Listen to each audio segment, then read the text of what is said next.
Since the early days of video games, the industry has grown by leveraging technological advancements to create new experiences for game players. I'm thrilled to introduce Project Morpheus, a virtual reality system for PlayStation 4.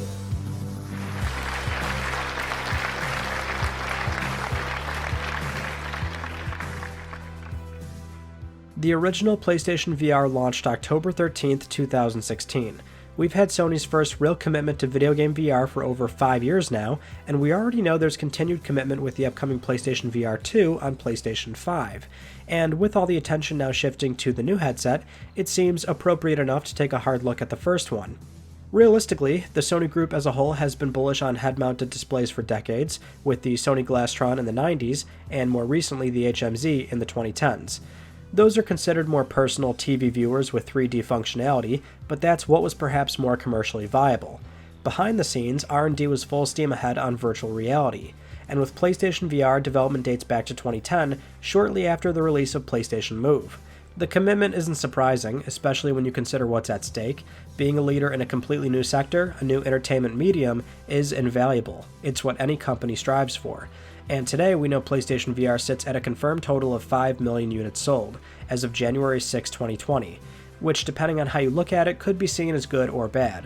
Obviously the headset is likely a tad higher now, closer to possibly 6 million. It's still unconfirmed from Sony directly, but the data is old and right now we only know 5 million for sure. But generally speaking, when a company is willing to announce units sold, it means they've got numbers that they're proud of. And since launch, Sony has provided 5 updates, showing us a fairly reasonable rate of sale. For the VR space, 5 million sold is great. It's a tangible number we can look at and say, there's a market here. When you have VR games coming out on a frequent basis, we can say these games must be profitable. Developers must be able to see a return, and it seems there's an incentive to continue making software in the first place.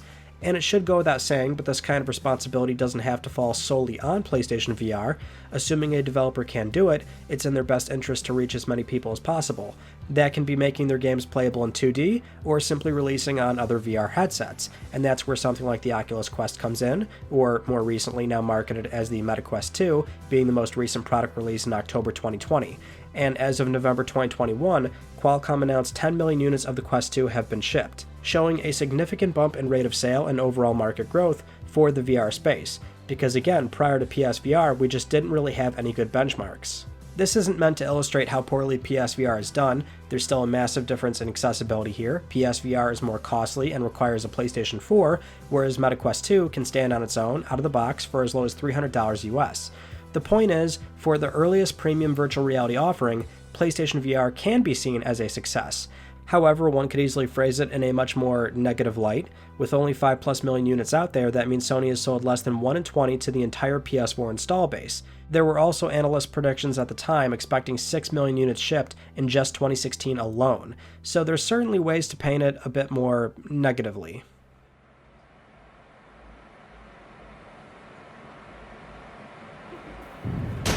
Jesus Christ.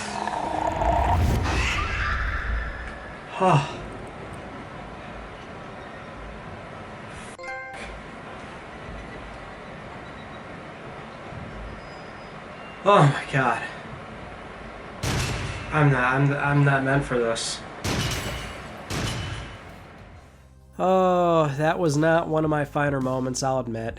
But the thing is, that really happened for me, where I'm not really good with anything horror related, whether it's movies, 2D games. I'm very jumpy, and so placing me in a virtual environment where it simulates, real sizes and things like that, having that level of presence and immersion, it really, it can get to me in a much different way. And I know those words get thrown around quite often with VR, right? So if you're not into, VR stuff, you kind of, scoff at the idea of, immersiveness and trying to replicate a real sense of presence. But those phrases truly mean the world to VR, because that is something that medium is really trying to sell you on. And so for this, in the context of video games, I mean, we can look at the past 5 years of PSVR. At least for the actual games, I can confidently say it's been something not quite truly special, but really different and unique in a way where it's tough, right? Because I'm not really sure if we can call back on what the expectation was in 2016, I think a lot of people were definitely very excited at the time, but a lot of that excitement may have just came from the fact that this was going to be a very accessible VR experience, where going back, Oculus Rift was... It's not something that most people can just pick up and buy back then, right? It was expensive, and you would have needed a very capable PC. This was a mass market console. A lot of people had PS4s. So yeah, buying PSVR was going to cost you another $400, but that was your entry into a premium VR space. And so throughout that time, we actually saw a lot of unique PSVR games, so exclusives, right? We're talking Firewall 0 Hour, Everybody's Golf VR, of course, Astrobot Rescue Mission, Blood and Truth, Iron Man VR, Dreams is a very recent one where that got the VR patch not that long ago, so you can finally start experiencing some truly unique VR stuff. Farpoint with the PlayStation aim controller, and that really adds a certain level of realism that you don't normally get to experience, and certainly not quite with the Move controllers, which I think are kind of vital for a lot of VR games that offer the two-handed experience. Also, Diracine, right? These games are only on PSVR, but we don't even really have to humor just PSVR exclusives. Multiplat stuff, there's so much there too, right? Beat Saber, Super Hot VR, Moss is, I think, easily my favorite VR game. That game was just so adorable and cute, and it's a great way, or it's a great exercise to experience how you can do a 3D platformer in a virtual environment where you're acting as the camera, but you're actively engaging in that world, in that universe, where you yourself fit into that narrative. And of course, back then in 2016, the big talking point was there's a lot of static, small experiences in VR that are very experimental and kind of like cool for 5 seconds, but where the true full-scale games, and perhaps the most familiar thing there, is that over 5 years we saw games like Skyrim VR, Resident Evil 7, Borderlands 2, Doom 3, Hitman. These are games that are established. We know them. We're comfortable with them.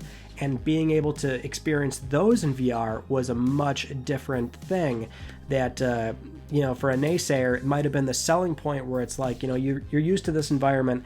Here's what it's really like to be in there. So for the 5-year period, I think, by and large, it's not like it set the world on fire, but there are a lot of games for PlayStation VR that you're going to have a really good time. And looking at the catalog, you can't really argue some of the experiences that were on offer.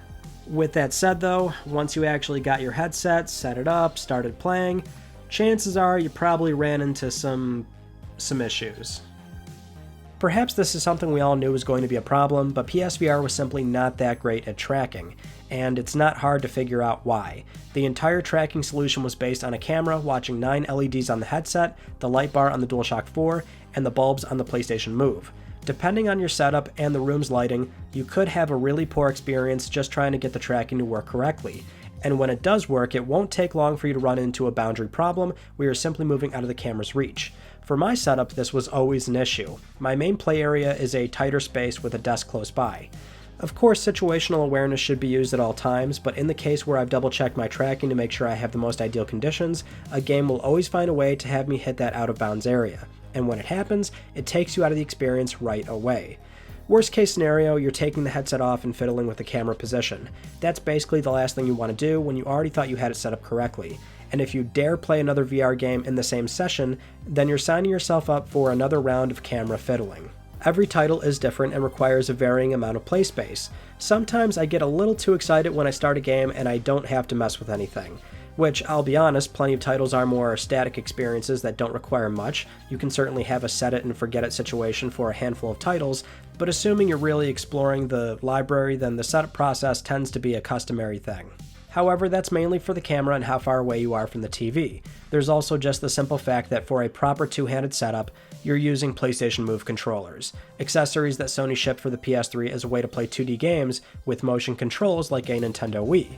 These were basically recycled for use with PSVR. They're exactly the same. It's actually kind of comical when you look at the product lineup and see how design-wise they just don't quite fit together. They never bothered to update them to fit the PSVR's two-tone white and black design. But that's not the issue. It's just that Move oftentimes isn't tracking very well, even when they're setting perfectly within the camera view, and that's why your room's lighting also plays a factor.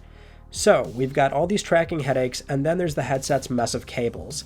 Between the thick HDMI, USB, the breakout box, it's not exactly easy to have this placed somewhere neatly in your setup. And I found that due to the thickness and weight of the cables, all the extra slack needed for play and freedom of movement becomes a chore having to tug and move around all those cables. It's not a major issue. In fact, I'd say a lot of everything mentioned so far aren't major, but when they're all here and they're all getting in the way of enjoying your time in VR, it gets old quick. I can happily say though, the PSVR headset itself has easily been the most comfortable headset to wear for extended play sessions. The weight distribution is great, and it's no surprise that this form factor is sticking around for PlayStation VR2. Now, here's probably a good time to mention motion sickness. This is another obstacle that many face when playing VR games, and it's not uniquely a PSVR issue, but still one that Sony has to deal with. I can only speak for myself, since some people can play all sorts of VR experiences without any major issues, but that's definitely not the case for me. As much as I enjoy playing in VR, fast motion will take me down pretty quick, as evident by this gameplay I captured for Until Dawn Rush of Blood. Oh no. Oh, this is gonna suck. Oh, God. Oh. Oh. Ugh. Oh, this sucks. Oh. I seem to do a lot better when playing Eve Valkyrie, but generally any sort of fast motion without help is gonna give me issues. Thankfully, a lot of developers are fully aware of this, and in many cases add various locomotion settings you can play with to help your comfort level. For those that have still never tried VR, or at least the kind of VR games with fast motion, the sickness sets in because your head is being tricked into witnessing motion, when your body is staying still. So some tricks developers do here is things like snap cameras, so you can just snap from left to right without seeing any motion. Or teleportation, skipping motion altogether, which is my preferred way to play something like Skyrim. But these are just some of the things that you can expect in VR titles to help you out. And the unfortunate part here is that your options are going to vary from game to game. Because this falls on developer implementation, settings you like on one game aren't always going to be found in another. And that's always been a huge bummer whenever I start a new game and discover the comfort options are limited.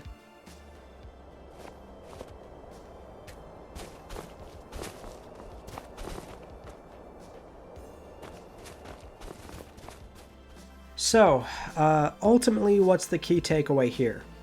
I did not play my PSVR as much as I thought I would. So going back to 2016, right before the headset came out, and being excited, there was a lot of enthusiasm there, but over a 5+ year period, didn't play it as much as I thought I would.